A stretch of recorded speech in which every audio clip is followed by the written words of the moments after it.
فلم په شروع کې موږ یو سړی ګورو چې لاغه جیکوب نوم وي هغه په کیلیفورنیا کې په یو کمپنۍ کې کار کوي او هغه خپل یو ښځې او زوی سره ډېر له آرامه او له سکون زندگی تیروي. یوه شپه دا ښځو خاوند خپلو ملګرو سره پارټۍ نه را روان وي او د دې د ګاډي اکسیډنټ وشي په کوم کې چې د جیکوب ملګری پکې مړ شي. حالانکه دا یو اکسیډنټ وي خو بیا هم جیکوب په دغه کیس کې جیل ته لاړ شي چې دې له نشې په دوران کې ګاډی چلاولو او کوټ کې چې کله دغه کیس وچلیږي نو جج دا وکاله جیل ته ولیږي. د دې ښځه کیترین چې کله دغه فیصله واوري نو هغه ډېره په ژړا شي. بیا موږ جیکوب ګورو چې هغه دغه جیل ته وروړي په کومه اجزا ډېر زیات یېرېدلی وي ولې چې دې ډېر اورېدلي وي چې دغه جیلونو کې ډېرې لانجې او جګړې کېږي.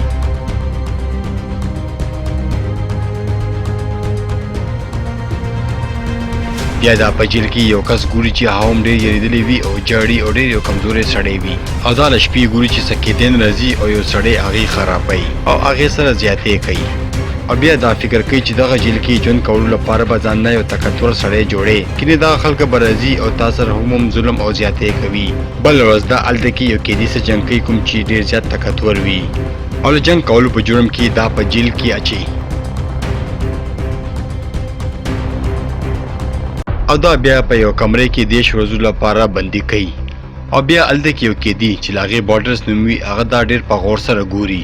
او هغه هم دغه جیل بدماش وي خو کله چې له هغې د یې جنګ وګوري نو هغه دې نه ډېر زیات امپرس شي او کله چې 10 ورځې پس هغه سزا نه دا باروزي نو دې خپل ګینګ کې شامله کیږي او دې ته وایي چې کله زموږ په ګینګ کې راځي نو دې لپاره به ته څو کاره کې په کوم باندې چې جیکوب بالکل انکار ونه کړي او د دې کارونو ته ها وکړي. او بیا یوه ورځ کیترین جیل ته راځي او خپل خاوند سره ملاقات کوي او ورته وایي چې موږ سره پیسې ختمیږي او بیا چې بورډرز دې ته کمې خبرې کړې وي له هغې په مطابق باندې دا کار شروع کوي او هغې ته څه له ډرګزو لفافې ورکوي.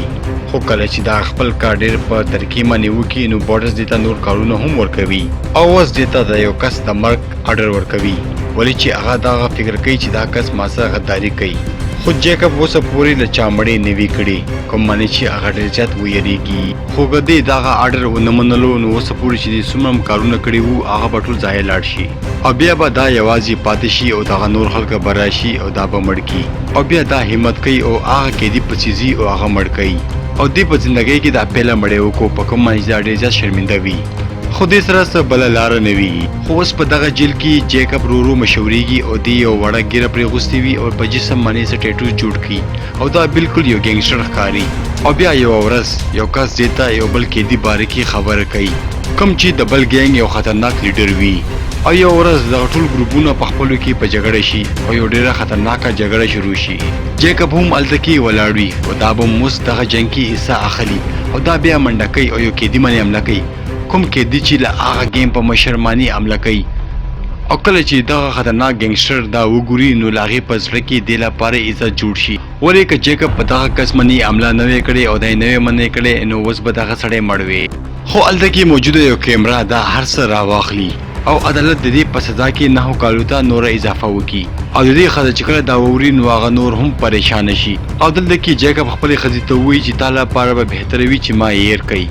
او ته یو نوی ژوند بار چالو کا. دې نه پس دا یو نوي جیل ته لیږي کوم ځای کې چې یو خطرناک قیدین وي او هلته کې یو بل کس وي چې نوم یې ریډ ووډ وي هغه د هغه جیل خطرناک سړی وي. خو کله چې دا ریډ ووډ سره ملاقات کوي نو هغه ورته وایي چې هلته کې یو بل کس هم دی چې هغه ما نه هم خطرناک دی چې دغه ټول خلکو ورته د بیسټ نوم اخلي او هغه یې وایي یوازې پنجره کې بند کړی وي او هغه نورو خلکو سره نه پرېږدي ولې چې هغه کس ډېر زیات خطرناک دی.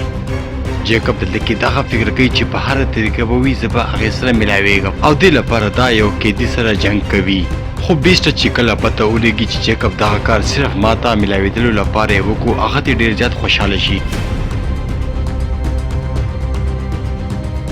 او هغې روبرټ ته اډر ورکړو چې جیکوب ما ته راولئ. بیسټ اعلان کې یو قیدي وي خو هغه د دنیا یو غټ ګینګ مشر هم وي او جیل کې اوسېدلو باوجود هم هغه خپل کارونه ټول بهر کوي او دې پورې چې د جیل ټول سیکورټي ګارډو ته هغې پیسې ورکړي چې څوک هم په دې باندې حمله ونه کړي او دغه شان دې جیکوب نه خپل یو خوږ ملګری جوړ کړو او له هغې په سزا کې کمی هم وکړه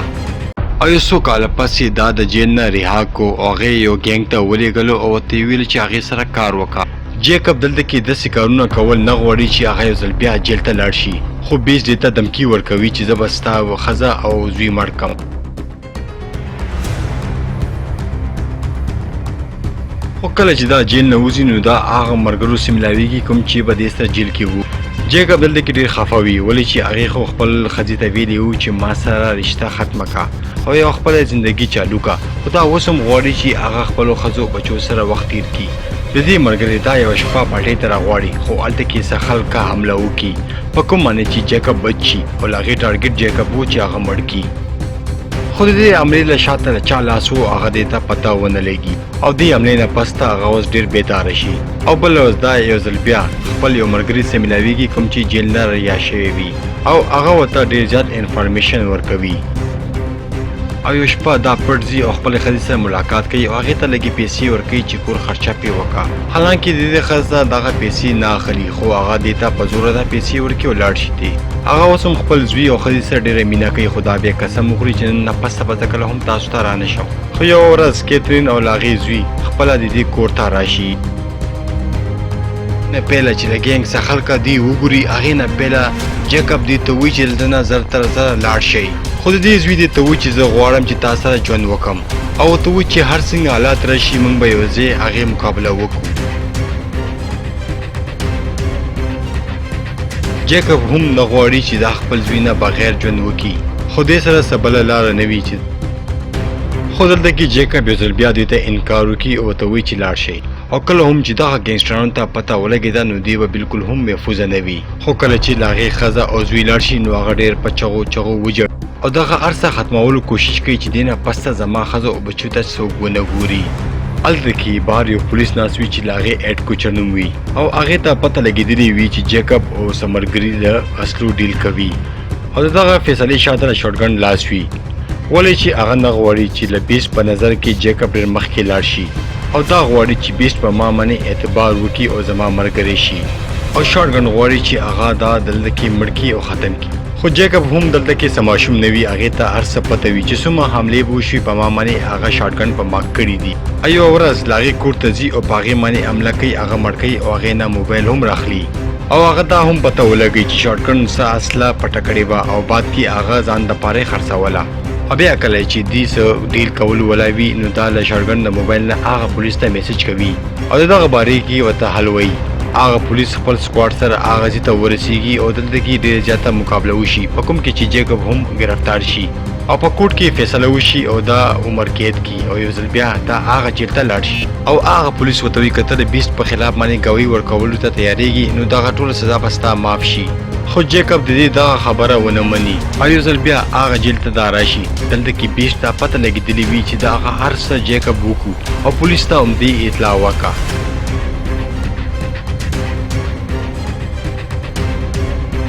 دلته کې دې ته له ښځې او د زوی مړ کولو دمکي ورکوي. خو جیل نه راتلو نه پیله جیکب پوره تیاری کړې وي.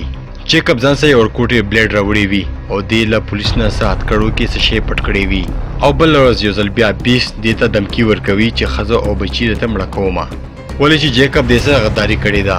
خو هغه پولیس کله چې جیکب د پنجرې نه بار وکاږي هغه په دې باندې حمله وکړي او دې نه چابي والي او دې هغه کس په خپلې پنجره کې بند کړي او له بیسټ پنجره کلو کړي او بار یې وکاږي او څنګه چې دا بهر راځي دا یو بل سره په جګړه شي او ډېر ژر دا یو بل سره په جنګ شي او هلته نه دا بلیډ راوکاږي او دا بیسټ باندې حمله کوي او دا بیا روبرټ ته هلته کې څه د پیسو لالچ ورکوي او ورته وایي چې دغه بیان وکړه چې دې کس ما باندې حمله وکړه او ما ترې ځان بچ کولو او دا مې مړ کړو او دغه شانتې به داسې کیس جوړ شي چې ما ځان بچ کولو او ما دا مړ کړو یعنې سیلف ډیفینس. او روبرټ هم دا خبره ومني او اخره کې روبرټ دغه جیل طاقتور سړی جوړ شي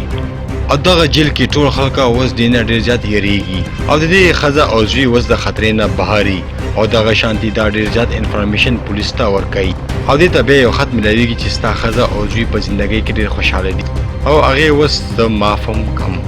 او کله چې جیکب هلته کې د خپلې ښځې او د زوی تصویران وګوري نو هغه ډېر زیات جذباتي شي او وژاړي او دې چې هر څه وکړو هغه د خپلې ښځې او زوی دپاره یې وکړو. اوس د دې د ښځې او د زوی زندګي د خطرې نه بهر ده. که ویډیو هم خوښه شوې وي نو ضرور دغه ویډیو